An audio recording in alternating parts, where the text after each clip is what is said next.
Hemede salam. Gelin Flutter'a girişelim. İlk bilen bilmemiz gerektiren zatların biri Flutter näme? Bu soruğa cevap berip bilmemiz üçün özümüzde bir mobile app development yerine koymamız gerek olur. Gelin bunu bir animation üstü bilen canlandıralım. Bul Bob iOS developer bir betine bir application ýasaya. Tinder'da kıyalık adamlar bilen sataşma derek, nakarlar bilen sataşıp has haýsy gowy nakarını saýlap seçibilýär. Göräýmä gowy bir zat yönü erwet tarapy ýankyýalyk iOS diňe bul. Android'da ýok. We soň dowamly müşteriler muny sorap başlaýar. Haçan Android'da gelýär, haçan Android'da gelýär diýip. Belli bir derejede doýundan soň gahary gelip bul ýankyýalyk kitapxana gitip kitaplar satyn alýar, Java okuýar, Android development öwrenýär. Ve netijesinde en sonunda ýankyýaly Google Play'da hem de App Store'da goýar ýalygydyp aýry-aýry applicationlar ýasabilýär. Indi yani şol bir application'ı iki yerde goýup bildi. Yani bu ulanyjylar üçin elbetde gowy, yani developerlar üçin elbet ýanky bob üçin. Näçe täzelikleri girecek bolsa, update ya da buglar düzeltjek bolsa, yani her birini aýry düzeldip ondan soň bära ýene de aýry-aýry gezmeli bolýar. Ve ýene bir elbet tarapy iki sana code base'ler saklamaly bolýar.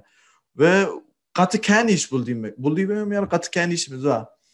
Ve diňe oňulan çeklenmän ene görşüňiz ýalyk näme diýär müşteriler dowamly ýazyp durýar. Ay diýär sen seret näme problema bar sen bu application dedi ene sen layout'un diýär ütgeşik görünýär diýär. Layout näme diýmek? Grafik dizaynda ýankyýaly grafik dizaynanyň bir bölegi bolup elementleriň nerede durýandygyna karar berýän bir zat.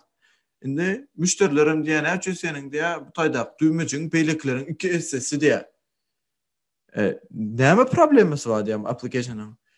Bulam nämeden sebäplenýär? Yani gaty kän derejede screen size'laryň bolmagy, yani görşüňiz ýaldyň iPhone'un özünde ýankyýaly tabletleri bar, planşety, yani 5-nji, 6-njy iPhone, 7-nji şuna gidberýär. Indi siz Android gözüňe getiriň, yani hemmekin tarapyndan çykarylýar Android. Yani näçe görnüşi bar? Yani her biriniň screen size'yny girmeli bolýar. Yekeme-yeke. Bulam gaty kän iş bolýar. Ve dadymyza bärde Flutter gelip ýetişýär. Developerlar şular ýa soraýar. Yani hem yerde görüp başladyk soňky döwürde diýär. Ýanky haldyňlykda görüp başladyk ekranlary, drawlarda görýär. Ekran hatda ýanky aýnalarda da indi ekran bolup başlady, dogrymy? Indi diýär developerlar aýtýar biz diýär hemmesini bir orta jemläp bir aňsat şekilde şunu ýasap bolar ýa edip bilmersmi diýär. Ve edil şutaýda Flutter'ın etdiğini işem bize bir UI toolkit bolýar. UI toolkit näme demek? Bize bir user interface kuralymız. Yani ulanjynyň bize yani ulanjy biz bolup gitdiýäs. Mesela men ulanýan bolsam şolaryň maňa görünýän tarapy ekranyň şolar user interface bolup gitdiýär.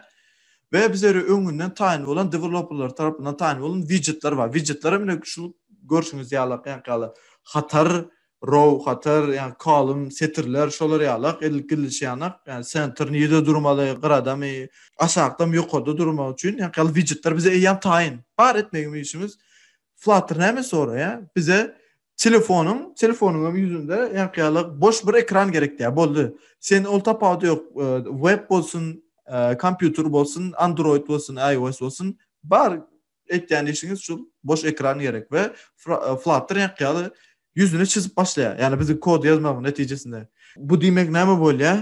Android applicationlar üçin Android aýratyn düzmeli, olaryň şeklini, dizaynlaryny bermeli. Android üçin iPhone üçin aýratyn bir dizayn bermeli diýmemize gerek ýok. Yani iPhone'unky taýin meselem notification gelýär, iPhone'unky.